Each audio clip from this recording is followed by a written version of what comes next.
We're back. And last summer I did my very first gym tour where I went to the cellar and I took on a 4th degree Brazilian black belt, George. He ended up beating the pulp out of me and he remade me think my career as a black belt in the sport. But since that time, 6 months have passed and I've been training non-stop to challenge him again and regain my status.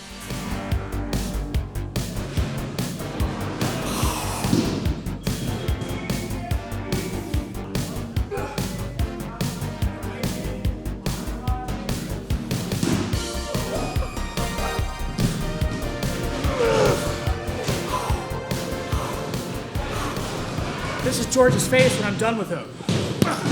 I found my prey in an open mat and I challenged George to a rematch. Will I regain my mojo or will I suffer the same consequences as before? Let's find out. The first mental win takes place as George has to pull guard because he knows he can't wrestle with me. I snap his head down into the football catch, but he throws me into deep half.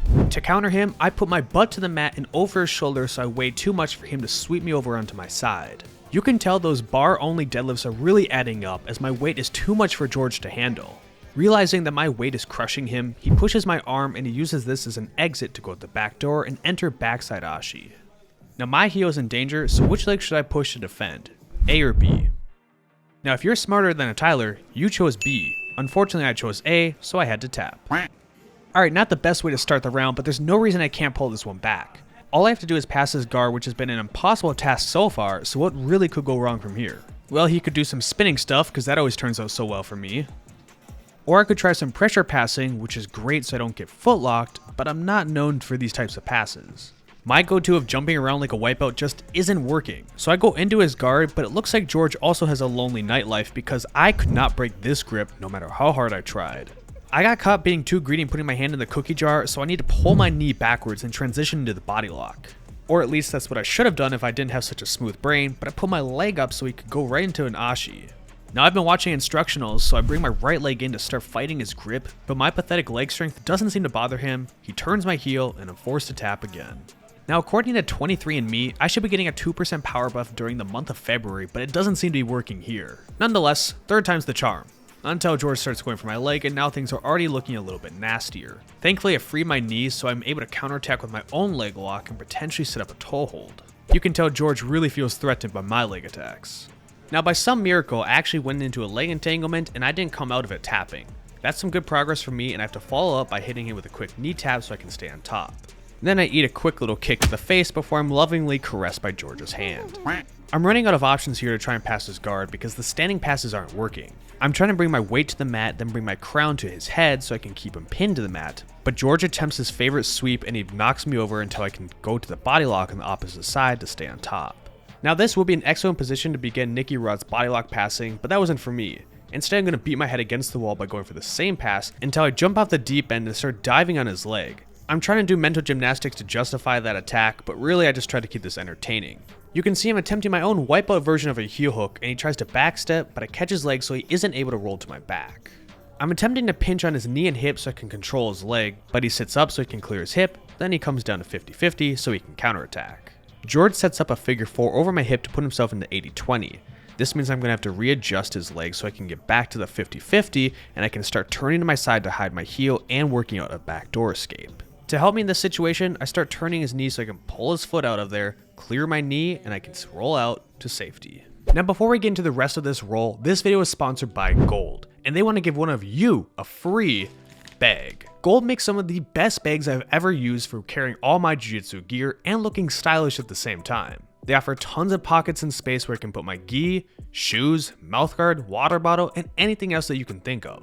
I use their backpack every single day to go to the gym and it works so smoothly. Now if you want to end up winning one of these free duffel bags, all you have to do is like my video, comment your favorite position in jiu-jitsu, and click my link in the description below. By doing all of these 3 steps, I'll enter you in the drawing and I'll pick a winner within 1 week. And you better click the link because I'll know. But if you don't win the bag and you still want to buy great gear from Gold, make sure to use my link. By buying something through my link, you'll get a free item with any purchase. There's nothing better than free, so make sure to enter the contest and thank you Gold for sponsoring the video. Now as we get back into the roll, George is trying to steal my move by hitting me with a guillotine. And last time he did that, it didn't turn out too well for me. This time, however, I'm turning my right shoulder into his chest and I'm making an angle so he won't flip me and choke me, but he's still able to start working onto my back. As he starts to claw my back, I bring my right elbow up to block his hips and I can fall to my back without giving him full mount. Definitely a much better situation compared to last time. We finally get to see my bottom game, and anytime that somebody wants a standing pass, I'm looking for easy leg entries. I'm able to scoop underneath George, and this causes him to fall down so I can get my sweep, and I'm going to look to quickly attack because I still have control over one of his feet. George attempts to stand with his De La Hiva hook, but I push him back down, and this is my entry so I can start working in on a toe hold.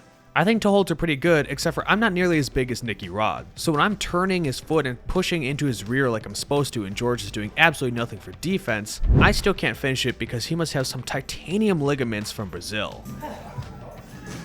Flexible. To fully commit to a submission with them only flexing their foot and your camera girl laughing at you is pretty demoralizing. Even worse, now he has control over my foot and my legs aren't nearly as flexible as his. Unfortunately for me, this is looking at dad wrestling with his son, except for I don't get all the Brazilian genetics. Instead, I get a can of whoop ass as he's going into another leg entanglement and he's a full reap over my leg, and I should have been a lot faster to clear his left leg off of my hip. Because I can't clear this in time, he can easily transition into the footlock and I'm forced to tap. Trust me, I understand there's a huge difference in black belts, especially from a 4th degree compared to a no degree, but still, this is just looking embarrassing. What's even worse is I can't work past this knee shield at all, and it gives him the guillotine so he can sweep me over, but like last time I was able to defend enough that I won't get tapped, and instead I get my own single leg X entry. Which is quickly dismantled as he pushes the foot off of my hip, does a backstep and passes my guard, and now he's on top and side control where I haven't been this whole round. Luckily for me, I'm not a day 1 white belt, so I understand some side control escapes. George has a really high underhook with his right arm, and this gives him an easy armbar transition. However, my head is pretty safe in between his legs, so I use this to go into deep half and push out the back door until he puts me in reverse ride. I want to avoid saddle at all costs, so I push into him, but he has heavier hips and he stays on top. This gives me a really nice entry into outside Ashi, but for some reason I cannot get through my head that going into the legs every time with this man is just not working out for me, and he hits me with another submission. If you're wondering why I keep going to the legs, I'm very much a trial and error guy. Sure, I may be losing every single time, but I'm gaining a little bit of knowledge every time I enter the position. The only way you're going to get better at your bad positions is if you constantly put yourself in them. And speaking of leg entanglements, here's another one for you. I drop into the saddle and I'm already grabbing onto double trouble by attacking his second leg, but because I can't put on my armpit, George is able to kick his leg free. Now I still have a really strong spot with this reap where I can look for an inside heel hook, and trust me, I'm going for it, but George shoves us into 50-50 and I already know my fate from here. I swear the round was supposed to be over at this point so I wouldn't have to humiliate myself with one more submission, but it turns out George gets onto the heel hook, turns my heel just enough, and I tap. I guess I'm still a fake black belt, and I'll have to try taking on George again in the future. Thanks for watching.